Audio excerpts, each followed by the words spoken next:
When she looked in the mirror after her makeup application, she actually burst into tears. And I wish I had caught it on camera because it was the perfect reminder for me of why I do what I do, why I spend so much time doing this. Makeup is so much more than products. It's transformative, it's empowering, and it can make you feel absolutely incredible. Today I'm gonna show you exactly how to create this glamorous look on yourself. We'll go step by step through the full experience: skin prep, eyes, base, brows, contour, lips, everything.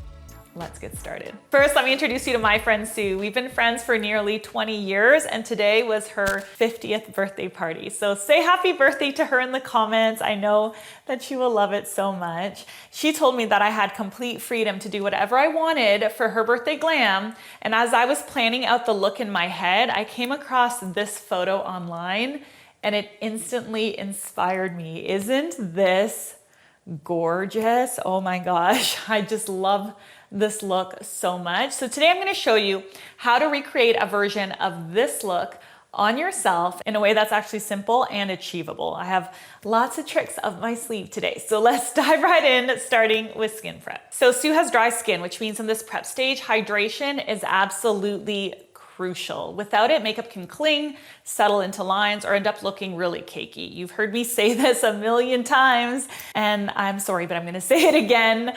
Proper skin prep makes the biggest difference in how your glam looks and also how long it lasts. So for Sue, I layered the Jane Iredale Hyaluronic Serum under their Beauty Prep Moisturizer. Now, you might be wondering, do you really need both? What's the difference between a serum and a moisturizer? This was a question I had forever. I didn't really understand the differences. So let me just quickly explain it to you because it will clarify it a lot. A serum is lightweight but highly concentrated, typically with active ingredients. So for example, this serum is amazing for dry skin because it has hyaluronic acid, which penetrates deeper to really boost hydration. Depending on your skin's individual needs, you can find serums with all sorts of different actives like brightening, firming, calming, you name it.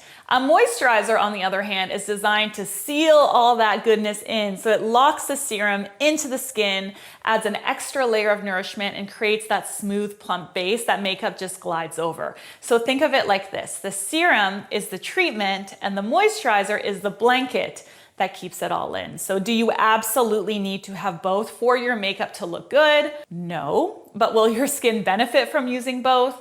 Most definitely yes, especially if your skin has very specific needs. All right, let's move on. For the eyes, I started with the Urban Decay eyeshadow primer. This is one of my go-tos because it keeps everything crease-free and it really locks in the pigment so your shadow looks vibrant all night long. Your shadow will fade much less when you use this. So it's a great thing to use when you have a very long day. You want to make sure that your shadow is going to stay and be vibrant. It's actually a product that's been around for a while and it really is amazing. I apply it from the lash line all the way up to the brow bone. Next, I use a little trick that I love, and it is a piece of tape as a guide.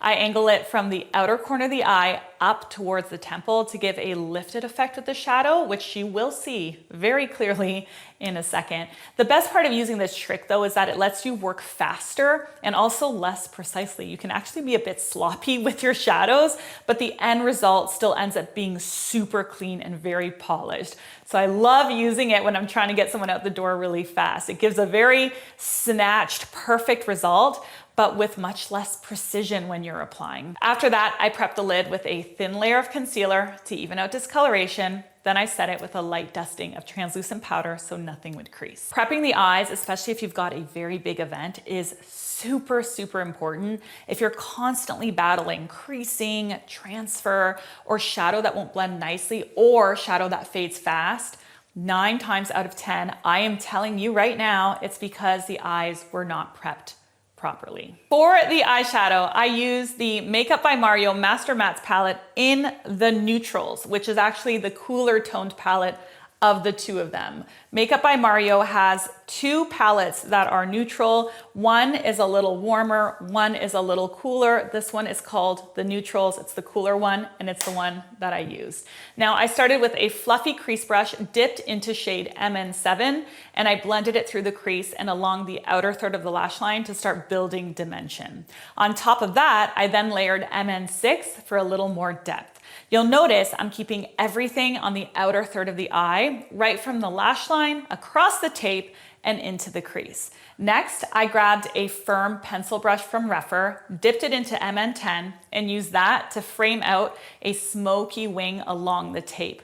This creates that beautiful lifted shape that we all love so much. Then I went in with a newer product from Urban Decay called the Glaze On Liquid Shadow in the shade Sugar Twist, and I tapped that onto the center of the lids. This product gives the lids a gorgeous luminous sheen. Once it sets, it really does lock into place. It doesn't move at all, but you do have to keep your lids lowered when it dries so that it doesn't transfer to your crease. So keep that in mind if you use it.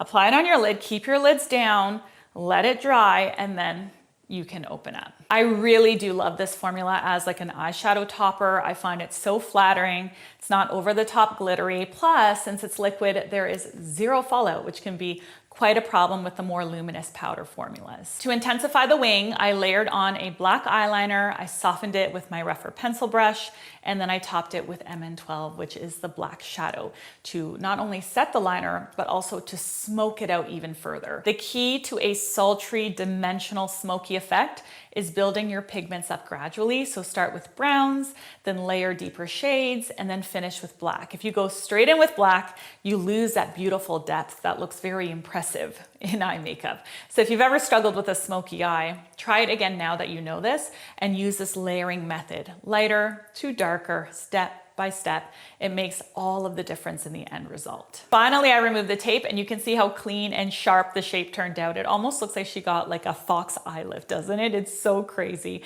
So we'll come back to finish the eyes later, but for now, let's move on to the base. For foundation, I am using Estee Lauder Double Wear. This is such an incredible formula if you're looking for fuller coverage that's also extremely long wearing. I always start at the center of the face where I need the most coverage, and then I blend outwards towards the jawline and the perimeter of the face. That way you get coverage where you need it the most without overloading the areas where you don't need it, like the hairline. On more mature skin, I almost always bring the foundation down onto the neck and chest. There's usually some discoloration or sun damage on the décolleté. And if the face looks flawless, but the rest of the body doesn't match, the whole look can feel a little incomplete. I've made that mistake many times, and I've noticed it in the event pictures of my clients later. So I never forget to do that step now. As we get older, we are naturally going to start getting discoloration on the chest. So just bring that foundation down so that it's not like this perfect face on like a little discolored chest, if you know what I mean. When it's all blended out, I then go in with a damp beauty blender and I lightly stipple it over the skin. This step pushes the product in so it melts into the complexion, then it won't settle into lines later. It also picks up any excess that's sitting on top of the skin, so the finish looks seamless and natural instead of really heavy. Now let me show you how I contoured and highlighted. Contour is very face shape specific, but the overall goal is usually to bring the face closer to the ideal oval shape. So Sue has more of a square face shape, so I focused on softening those corner angles out. I added a shadow along the side of her forehead to round it out, but notice how I avoided her temples. As we age, we naturally lose volume in this area, and contouring there can sometimes emphasize that loss instead of flattering it. So don't add shadow here if you've noticed any fat loss near the eyes. I also added a touch of depth under the cheekbones to bring more definition to that lifted shape that I was creating. And next, I softened the corner of her jawline to tighten that up. Sue recently lost a lot of weight. She looks incredible, but she did mention being concerned about skin laxity around the jawline and the neck. A really easy solution to that is to add a subtle shadow in that area, which takes the attention away and visually slims and lifts the face up. For highlight, I used a Jane Iredale concealer. I applied it to the inner hollow where the eye meets the cheek, and I also drew a small line at the outer corners of the eyes to give a lifted effect. I brighten the center of the forehead as well, just to balance everything out. As you can see in these clips, whenever I am highlighting, I'm always using stippling motions, so patting and pressing the product in.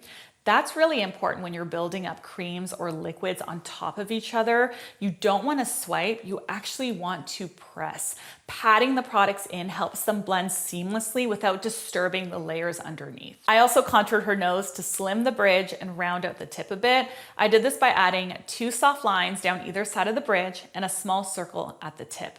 Then I placed a bit of brightening concealer on the very top of the bridge and right under the nose at the base. That combination, the light underneath and the shadow on top, creates the illusion of a slightly tilted, more lifted nose. Then I set the under eyes and the center of the face with the Laura Mercier Ultra Blur powder. I chose this specific powder for Sue because it has hyaluronic acid in the formula, so it's designed to set makeup on dry or mature skin without ever looking chalky or drying. It's actually a hydrating powder, which is amazing. Now that the base, the concealer, and setting are all done, we can go back in and smoke out the under eyes. For this, I used the shade MN6 on a pencil brush and ran it right along the lower lash line, connecting it to the wing that we created earlier. Even with a smoky look like this, I usually like to keep the lower lash line softer on more mature eyes. You can absolutely add shadow underneath. In fact, I encourage you to, because it balances out the top and really opens up the eyes. But choose a color that's, you know, in the taupe or the brown family, because those will give you definition without dragging the eyes down or making them look too harsh. It's all about creating that smoky, sultry effect while still keeping the eyes very youthful and fresh looking. For lashes, we actually debated between using a full strip, really super glam, or cutting a much lighter set in half and just placing them on the outer corners to enhance that elongated eyeshadow shape. After testing them along her lash line without glue, I decided that the outer corner option actually looked so much better for her eye shape. The fuller one was just too heavy. It was taking away from all of that blending work that we did earlier. So I started by coating her natural lashes with mascara first before applying the falsies. And while that was drying, I moved on to brows. Now, Sue isn't a big fan of heavily defined brows. In fact, she usually prefers that I don't fill them in at all. I've done her makeup several times and she usually requests that I don't fill them in at all. But because the eyes are so dramatic here, they needed a little framing for balance or it wouldn't have looked finished. I definitely wanted to respect her feelings about it though, so that's why I went in with the RMS eyebrow pencil. This formula is very soft and powdery. It almost feels like a powder, but in a pencil form. So it's perfect when you want to add just a touch of structure without overpowering the face. After that, I did a light coat of brow mascara to keep the hairs lifted all night. And then I moved right on to the lips. For lips, I use the MAC Soar lip liner, which happens to be her favorite lip liner ever. And I can definitely see why, because it's also my personal favorite lip liner and we have the same skin tone. It's that perfect nude pink shade for a more medium skin toned person. So if you're looking for a great lip liner and you guys have the same skin tone as us, I recommend trying it. It's a classic and it's a great lip liner color. Sue usually likes to overline her lips, but she tends to do it in a more angular kind of peaked way because that's how her natural lip line falls. For this look, I wanted to show her something a little different and a bit more youthful looking. So instead of sharpening the Cupid's bow, sharpening the peaks, which is her natural lip shape, like I said, I actually overlined just the Cupid's bow and the center of the bottom lip, but I kept the shape on top quite rounded. So this technique, this rounding of the Cupid's bow, instantly gives the illusion of a poutier and also a softer looking mouth. It is super, super flattering. If you haven't tried it, or if your Cupid's bow is a little more peaked, try it. You'll be shocked. It will look like you got lip filler. It will. It's a trick that I actually learned from my friend Rachel, who's a celebrity makeup artist, and I've been using it on almost every client since she showed me in the video where she did my makeup. That was an OG video, but I'll link it for you guys in the pinned comment below. I learned so many cool tricks in that video. That was one of the highlights. It really does work beautifully and it's really flattering on like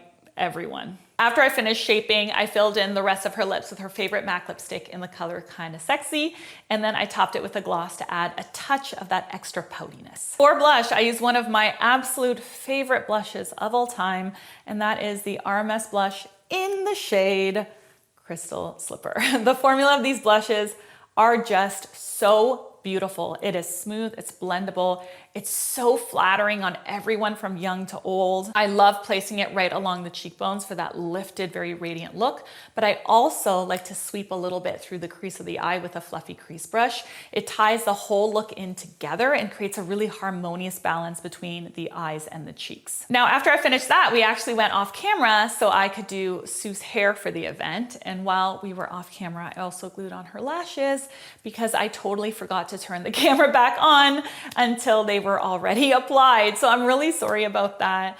But don't worry, because that's literally all you missed. We were chatting away, and then I remembered right after gluing them to turn the camera back on. No one likes watching lashes being glued on anyways. It's kind of boring.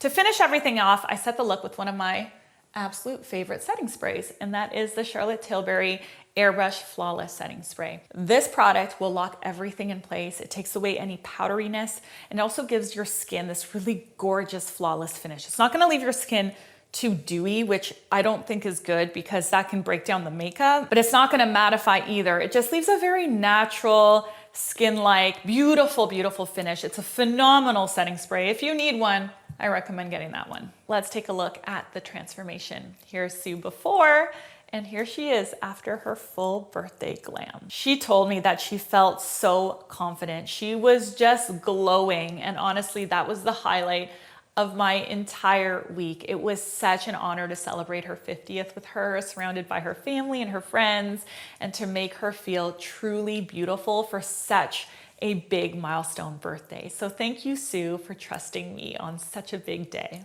Now, if you're over 50 and want something much more simple and achievable that you can do in 10 minutes or less, then I suggest watching this video next, because this one's over.